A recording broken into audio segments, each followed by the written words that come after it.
Commençons tranquillement, voulez-vous? Avant de corser les choses. Merci de m'accueillir chez vous. Je suis ravi de vous revoir. J'ai quelques questions à vous poser. Dépêchons-nous, je n'ai que quelques heures. D'abord, comment allez-vous? Ma foi, comme un lundi.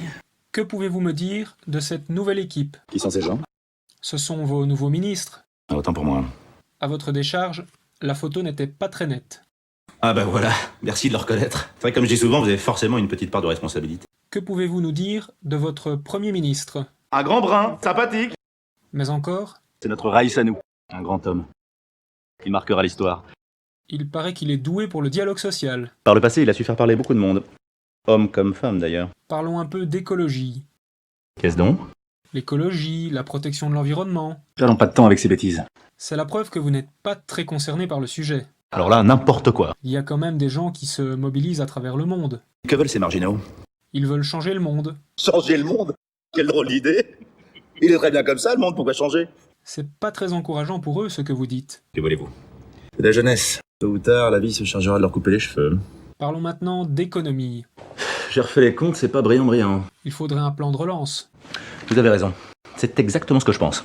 Et où en êtes-vous dans ce plan? J'en cherche un en ce moment même. Parce que le chômage augmente. Bravo. Je suis très impressionné. Je vois que nous sommes arrivés aux mêmes conclusions. Est-ce que l'État ne devrait-il pas mieux soutenir les Français? Je ne crois pas, non. C'est l'argent de la France. Et je ne peux pas me permettre de le laisser à n'importe qui. Mais ce serait pour les Français, pas pour n'importe qui. Je connais cette théorie, oui. Au niveau international, le président américain dit que vous commettez beaucoup d'erreurs. Pas le moins du monde.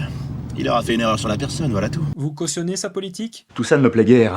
Que pensez-vous de toutes ces déclarations polémiques? J'ai été obligé de le faire taire. Vous auriez un message à l'attention du président américain?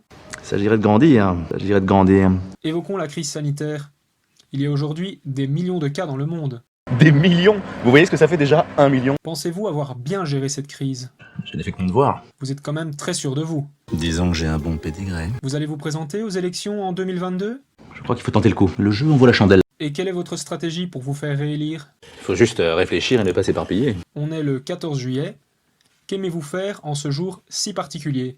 J'aime me beurrer la biscotte. Et plus généralement, que représente le 14 juillet? C'est la promesse d'une belle journée et la perspective d'une soirée enflammée. D'ailleurs, on va se quitter en écoutant une partie de votre discours. Mes amis! Je comprends votre colère. Je comprends votre haine. Mais de grâce, méfiez-vous du cynisme. Méfiez-vous des solutions hâtives. Moi-même, parfois, il m'arrive de me fâcher. Mais êtes-vous sûr qu'il n'y a pas d'autre solution? Êtes-vous sûr que les enfants que vous étiez ont rêvé d'un monde comme celui-là? Je suis sûr qu'il y a encore un peu de ces enfants en vous. Et c'est à eux que je m'adresse. Et je voudrais leur poser une question. Une simple question. Comment est votre blanquette?